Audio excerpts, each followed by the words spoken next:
Vamos falar de livro didático? Não de um livro didático em particular, mas do produto livro didático. Sujeito a muitas críticas de alunos, de professores também, e usado em discurso de marketing como um gancho para a captação de alunos baseado nessa infelicidade com o livro didático. Será que isso é verdade? E se for verdade, por quê? Para começar, um pouco de contexto. Na década de 70, muitos experimentos foram feitos para buscar novas formas de ensinar e aprender o idioma. Às vezes com resultados mitigados, às vezes com resultados satisfatórios, mas era um período muito fértil para um campo experimental. E isso convergiu naturalmente, né, tentando combinar os efeitos, os resultados melhores, resultou numa didática atual chamada de comunicativa accional. Comunicativa, ou seja, voltada para a comunicação, entendendo que o idioma é um instrumento para a comunicação. Então, a comunicação está no centro dessa abordagem. Acional, ou seja, gira em torno da ação. O aluno tem que ser ator da sua aprendizagem, ele tem que agir visando a comunicação usando o idioma. Existe dentro dessa didática um conceito interessante, segundo o qual a aprendizagem funciona melhor se a regra é formulada por si mesmo, pelo aluno mesmo, que vai chegar às suas próprias conclusões, né? Se o aluno for capaz de conceitualizar isso, sendo guiado pelo professor, ele tem mais chance de assimilar. E aí, novamente, temos a questão acional, em que o aluno tem que desvendar como funciona um ponto gramatical, uma construção. Mas a gente não estava falando de livro didático e não de didática. Pois é. O que acontece? Como se conectam os dois? Nós temos o CECR, que é um quadro europeu de referência para os idiomas e que vai ditar as diretrizes a serem seguidas para se adequar ao critério do CECR, que vira uma espécie de selo de qualidade. Esse quadro europeu de referência ele vai dizer que é a didática comunicativa acional que deve ser empregada, pois ela é o resultado de décadas de construção, de elaboração, e seria uma didática mais avançada, mais eficiente, mais construída, elaborada, vamos dizer. Então nós temos o livro didático, o resultado desse quadro europeu de referência. Vamos ver o formato desse livro. O formato geralmente é dividido em unidades. Cada unidade é composta por lições. Dentro de uma unidade, geralmente, vamos ter um universo de vocabulário, né, com diversas situações, pode ser o mundo profissional, a família, a faculdade, uma viagem, mas dentro da unidade a gente vai ter uma certa continuidade de vocabulário. Vamos explorar um espaço, um contexto, e nesse contexto vai ser inserido o vocabulário próprio desse contexto. E em cada unidade vamos ter algumas lições, 3, 4, 5, 6 lições, às vezes, a depender de como é feita a separação. E entre as unidades, às vezes, tem uma atividade cultural, um poema, uma música, um texto sobre uma curiosidade cultural, um aspecto aí para dar uma ruptura um pouco nesse ciclo de aprendizagem. E como são feitas as lições? As lições elas começam com um documento gatilho, um documento que é feito para despertar a curiosidade do aluno. Pode ser uma gravação, pode ser um texto, geralmente acompanhado de uma imagem, uma foto, que pudesse já sugerir implicitamente o aluno do que se trata, uma pessoa que está no telefone, que está fazendo alguma coisa, para contextualizar visualmente esse documento gatilho. E o documento gatilho ele tem que ser lido, escutado, explorado como professor, como guia. E aí, como é feito para uma turma, quem tem um entendimento mais fácil do documento, o professor vai tentar fazer uma interação para poder trazer, né, de uma compreensão global, afunilar a turma na compreensão global, a ter uma compreensão total do documento. Quais são as intenções, quem fala com quem, o que está acontecendo, onde estão, onde vão, de onde vem, tudo que pode ser explorado no documento. Pronto. Então, o professor vai guiar, fazendo perguntas, destilar uma informação lá e cá, fazer perguntas interessantes para afunilar o aluno e a turma na sua globalidade em entender o documento. Bem interessante. Então, uma vez que a turma chega à compreensão total do documento, o professor vai entrar na fase de conceitualização. De novo, ele vai guiar os alunos, fazendo algumas perguntas. Ele quis dizer isso, qual a frase que ele usou, mas essa construção, o que significa? É um passado. E aí, os alunos vão ser guiados a entenderem como funciona a construção que estava inserida nesse documento, o gatilho, para poder formular a regra. Novamente, o conceito que a regra, vem do próprio aluno, vai ser melhor assimilada. Não se trata de um conhecimento que é passado, mas o aluno ele toma ação na aprendizagem. Bem legal no conceito, agora, se isso na prática se concretiza é uma outra pergunta. Não vou debater disso especificamente hoje. Depois da conceitualização vem a validação. O aluno simplesmente vai fazer exercícios para mostrar que ele entendeu bem a regra e que ele consegue aplicar. É simplesmente uma validação do entendimento. A seguir vem uma teatralização ou a produção de um texto. A teatralização é feita por grupo de 2, 3 alunos que vão se revezar e vão simular um contexto, às vezes igual ao documento gatilho, parecido com o do documento gatilho, mudando um pouco o contexto, a problemática em jogo, e os alunos vão ter que simular que estão usando isso. Novamente, a ação no qual o aluno vai tomar parte do processo. Então, conceitualmente, é bem interessante. Se não tiver teatralização, provavelmente vai ter produção de texto. O aluno vai ter que escrever um texto conforme a unidade e a lição, o contexto, um texto que pode se inserir nesse contexto, que seja responder uma carta, um e-mail, uma pessoa, escrever um texto de propaganda, ou seja o que for. E para dar continuidade aos estudos feitos durante as aulas, vem o dever de casa, pois o livro didático nunca vem sozinho, ele sempre vem acompanhando o livro de exercícios, entregando assim a carga do aluno de fazer essa revisão em casa. Cabe a ele estudar, afinal de contas. Então, vem as editoras. Quem produz os livros são editoras. São empresas que vão oferecer um produto que atende aos requisitos do quadro europeu de referência. É um nicho, mas o mercado mundial, já que o CECR tem um respaldo europeu e até mundial, extensões em escolas do mundo inteiro. E as escolas? Escolas são empresas, associações ou ONGs, mas são organizações que buscam padronização. Então, a primeira padronização que uma escola de idioma busca é a padronização do ensino. Manter uma qualidade no tempo, independentemente dos professores.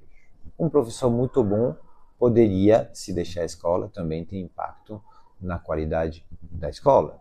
Então, a escola vai buscar justamente ter um ensino que pode não ser tão dependente dos professores.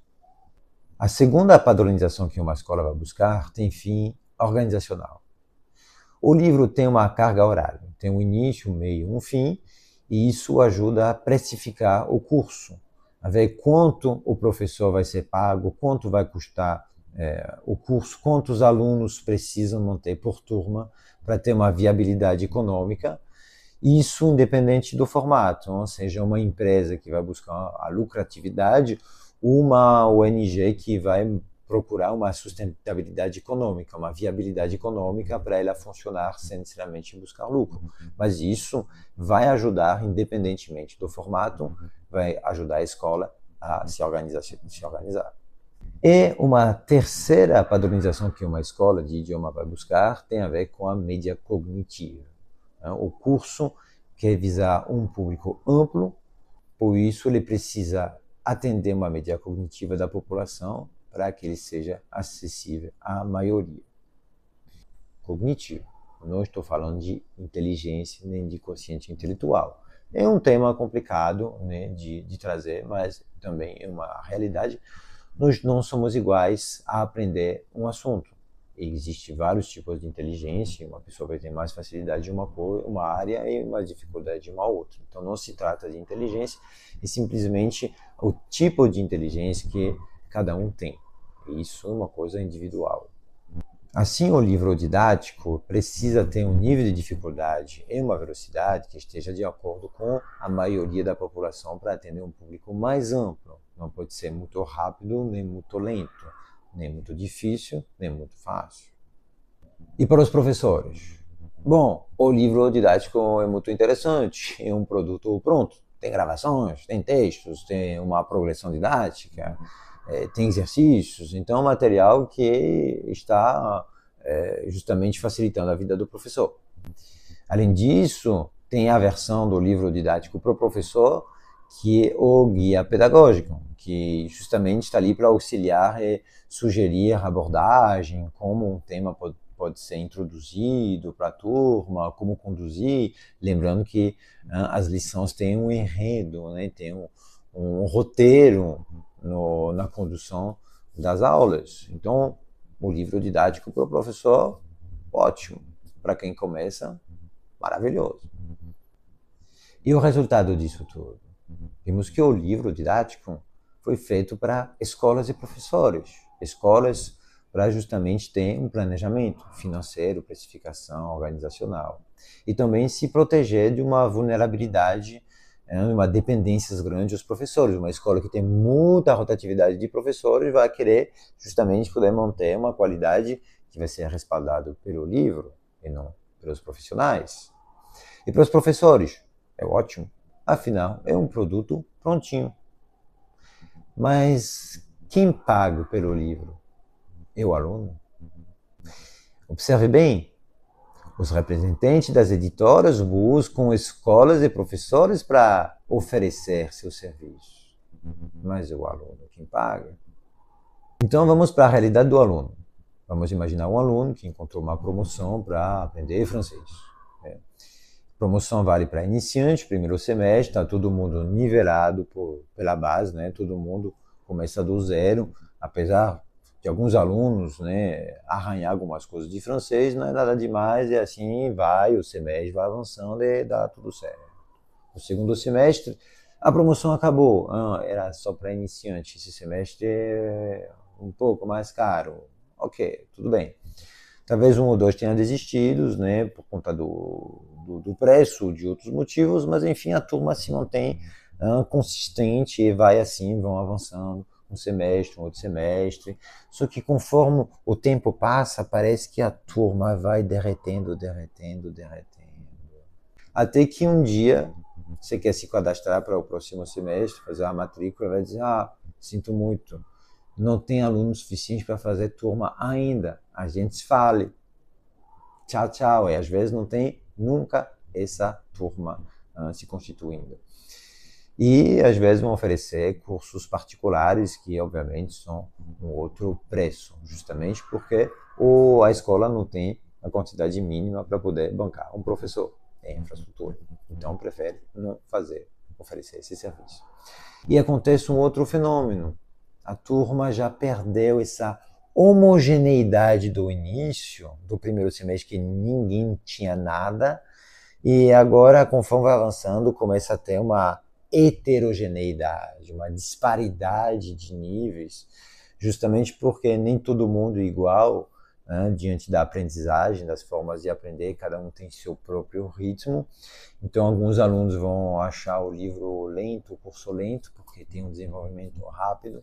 Tem pessoas que vão achar difícil e rápido, porque precisam de mais tempo, de consolidar, de ter uma abordagem que vai solicitar outros pontos, outros estímulos para eles. E tem os outros que vão dizer, tá ok. Então, isso é um problema, né? Lembrando que o livro ele precisa atender uma média da população, a média cognitiva, mas não é tão simples assim, né? Um curso em turma, então ele tem que ter um ritmo de cruzeiro e também isso gera uma certa insatisfação, que seja para quem tem mais dificuldade, mais facilidade. Dificuldade e facilidade, não vou entrar nisso, envolve questão cognitiva, estímulo, forma de aprender, contexto de vida, se a pessoa tem tempo para poder estudar, se tem também essa dedicação, se faz exercício, consolida, né, da atitude do aluno também fora da aula, o sono, o estresse, a saturação mental. Então, são vários fatores aí que vão impactar nossa capacidade de assimilar um conteúdo novo. Então, não é uma coisa simples, não se trata de inteligência, é bem mais complexo do que isso no tema do vídeo. Tá? Então, é polêmico ou não, eu entendo, mas também nós não podemos fingir que somos iguais diante de uma coisa nova. Pronto, eu não vou entrar nesse debate hoje. Então, por que os alunos desistem? Bom, justamente porque essa heterogeneidade começa às vezes a pesar. Eu passei 2 ou 3 horas na escola estudando, mas parece que eu não estou rendendo, parece que está um pouco lento. Não tenho espaço para falar, porque são muitos alunos. Um aluno que vai ter mais dificuldade vai pensar, não, está indo muito rápido, o professor não tem tempo para me dedicar para tirar minhas dúvidas e me orientar melhor, porque tem o resto da turma. A questão também, o aluno pode ter faltado uma aula, pode não estar presente em um momento decisivo, ele pode ter um contexto, dificuldades pessoais, outras prioridades que fazem com que ele não está tão dedicado. Então vai se criar uma heterogeneidade e no final ninguém permanece muito satisfeito. Né? O entusiasmo inicial, né, que é fruto da empolgação de começar uma coisa nova, e a gente vai com um gás todo, que isso também é um ponto a refletir para mais tarde, assim como a perda de motivação pela falta de resultado, por ser difícil, ou se falta de resultado por não ter espaço para poder ir além disso. Então, no final, alunos tendem a ficar um pouco insatisfeitos, as turmas às vezes deixam de existir, né? E até o professor também não vou dizer que é satisfeito, né? Quando vê esse tipo de resultado. Não é gratificante ter uma turma que tem uma taxa de abandono assim, é triste para um professor também, né? Não é uma coisa que agrada. Então agora vem minha crítica ao livro didático, principalmente a respeito da progressão do conteúdo, uma progressão chamada de espiral. O conteúdo ele vai ser visto e revisitado regularmente dentro do livro através das unidades. Por exemplo, vamos dizer que na unidade 5 vai ser apresentado o passé composé. Vai ver o passé composé. Aí vai ver outros pontos, um advérbio de tempo, palavras para marcar a sucessão das ações. Aí depois de novo vem o passé composé em outro contexto, com outro detalhe, vem outros temas. De novo o passé composé com os verbos pronominais, um outro detalhe do passé composé, aí vem outras coisas. Então, é interessante revisitar o tema, mas o tema ele é atravessado, mas ele não é explorado. A gente não está aqui, vamos ver o passé composé, vamos dar uma continuidade nisso, né? Trabalhar esse conjunto de coisas do passé composé. Não, ele é fatiado e dentro a gente coloca outro conteúdo misturado. E o resultado disso é que muitos alunos ficam um pouco confusos, né? Tonto com essas coisas, vai de um lado, vai para outro, volta aqui. E outra coisa, né? Se a gente quiser aplicar a nossa métrica, a neurogênese, que, lembrando, ocorre a partir de um mês, levou um mês para poder formar novas conexões neuronais, seria bom ter uma estimulação contínua do tema para favorecer justamente esse processo de neurogênese e fazer uma assimilação. Só que o conteúdo é alternado com outras coisas. Por que não criar uma continuidade? Então, para mim, o ponto principal como professor é uma progressão de conteúdo com a qual eu não concordo. Eu experimentei outras vias que consolidaram justamente meu incômodo com essa progressão de conteúdo. Existe uma solução para isso, seria de fazer uma aprendizagem focada em objetivos específicos e fazer um recorte justamente de uma progressão de conteúdo diferente, com objetivos diferentes. É raramente feito, uma forma de trabalhar já um pouco mais personalizado, mas ainda é possível ser feito. Porém, ao fazer isso, provavelmente vamos quebrar a continuidade do vocabulário que permeia uma unidade, porque vamos ter que catar algumas atividades dentro de diversas unidades, vai perder o elo do vocabulário que tem por trás dessa divisão do livro. Outro problema do livro, o bom uso. Nem todos os professores se adaptam ou abraçam os conceitos, a visão didática oferecida pelo livro. A respeito da teatralização, nem todos os professores têm vocação, gosto ou habilidade para conduzir uma atividade de teatralização, né? É uma atividade bem específica que requer também competências que não necessariamente são o que se espera de um professor. Não, também temos que considerar isso. O professor pode achar a atividade um pouco cafona, né? E do lado dos alunos a mesma coisa. Será que todos vão comprar a ideia, né, de simular uma situação, de falar em público, em outro idioma que estamos aprendendo? Pode ser intimidador, pode ser uma experiência não tão positiva para alguns alunos. Alguns podem se divertir, outros não. Então, até onde essa atividade é bem-vinda. Talvez seja uma atividade interessante como uma atividade fora dessas aulas específicas para isso, para desenvolver esse tipo de habilidade, né? Um soft skill de comunicação com um espaço de segurança para quem quiser. Então, isso é bem interessante, mas talvez não seja o propósito da aula. Podemos questionar isso também. Naturalmente, o livro didático vai se atualizando. Vamos dizer que a cada década surge uma nova geração de livros, às vezes uma atualização de uma série anterior. Algumas editoras vão apostar num produto novo, com um novo conceito, uma nova cara, uma nova roupagem, uma nova apresentação. Isso provavelmente devido aos resultados das edições anteriores. Aí uma escolha de mercadologia, né, que vai definir as escolhas de cada editora. Mas o livro vai se adaptando, vai mudar conforme as mudanças das sociedades, a inserção das tecnologias que hoje moldam nossas relações sociais, nossas formas de interagir, e o livro precisa também se adaptar a essas mudanças, estar em atualidade com a sociedade. Por isso, novas edições, que podem também incluir mudanças na abordagem didática, se o quadro europeu de referência também julgar pertinente. E podemos notar agora o livro digital, uma versão digital mais voltado para aulas online, não, que também é uma adaptação desse produto ao novo mercado.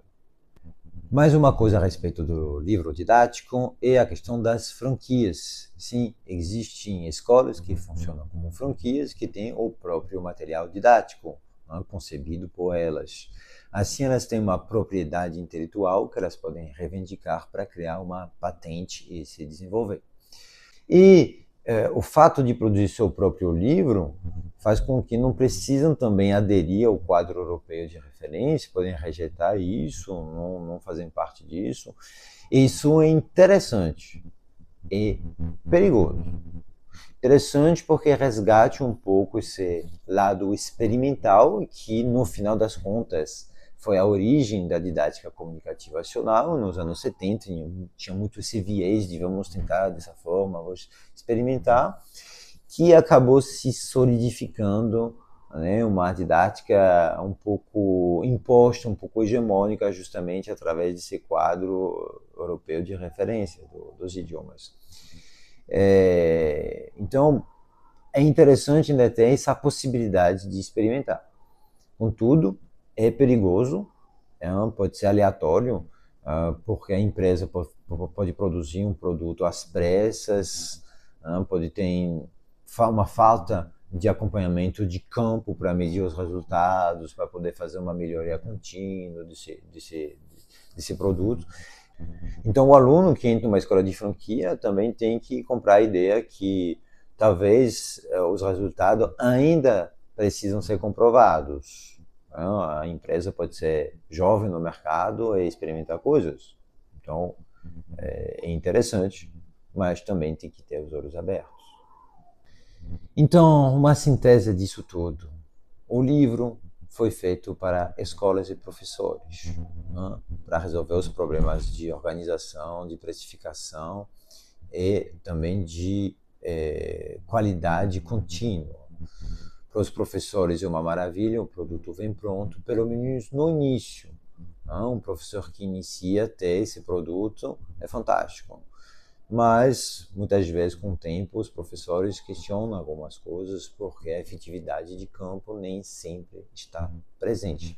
Às vezes, mesmo discordando, o professor dentro de uma escola é um pouco obrigado a se conformar ao uso do livro para manter justamente a padronização da organização, da carga horária, do ritmo das coisas e usar o livro para nivelar a qualidade no tempo.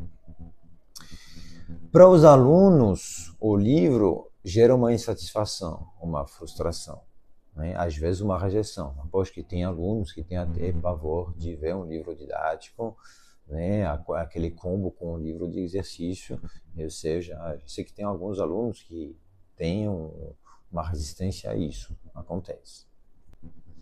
E sem satisfação do aluno, ela é um ponto importante. Porque no final o aluno deveria ser o cliente final, ele que pague, não? Ele paga a escola para ter o serviço do professor, mas ele compra o livro geralmente além do curso, às vezes incluído, mas vamos lá, incluído e diluído no preço, não é incluído. Você acaba pagando o material, o papel, a impressão, a concepção, então você pague sim, mesmo que ele seja incluso no preço, não muda nada. Então, esse aluno insatisfeito e a insatisfação do aluno, de um cliente para o mercado, é uma oportunidade. E sem satisfação, ela vai ser resgatada por discursos de aprendizagem fáceis, sem esforço, sem decoreba, com uma criança para ser fluente em 6 meses, com um método revolucionário. E aí a gente tem um problema. Nós não podemos deixar de criticar o produto que nós temos. Nós não podemos deixar de criticar uma didática que, inclusive, tende a se tornar um pouco hegemônica. Onde está o lado experimental, a possibilidade de abrir novos caminhos e de completar, talvez, o que já existe, de contribuir ainda a isso.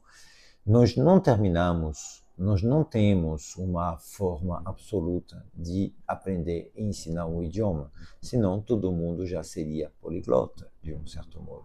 E não teria tanto dinheiro a ganhar no final das contas, né? Se fosse fácil, as empresas iriam para a falência. Então, também podemos questionar o quanto a escola quer te ensinar a falar, ou quer te manter também preso como refém de um sistema. Vale a pergunta. E aí tem um perigo sobre a realidade do que é aprender um idioma. Não? É um processo longo e complexo. Então, qual é a situação em 2025? Nós temos uma grande diversidade de propostas para aprender um idioma. É um mercado que se tornou muito competitivo. Nós temos didáticas autorais, aprender com fulano, com cicrano, francês com Jean, com Marie, todas essas formas. Justamente devido à insatisfação dos alunos a respeito do livro, dos professores também, que passaram a criar um conteúdo próprio. E as redes sociais, né? A instagramização, a tiktokização dos professores. Hoje, sem redes sociais, um professor praticamente não existe. Uma escola pode ter um site, ela precisa ter um perfil nas redes sociais, fazer postagem que seja engajador, para poder ter uma presença, uma visibilidade e existir digitalmente. questão.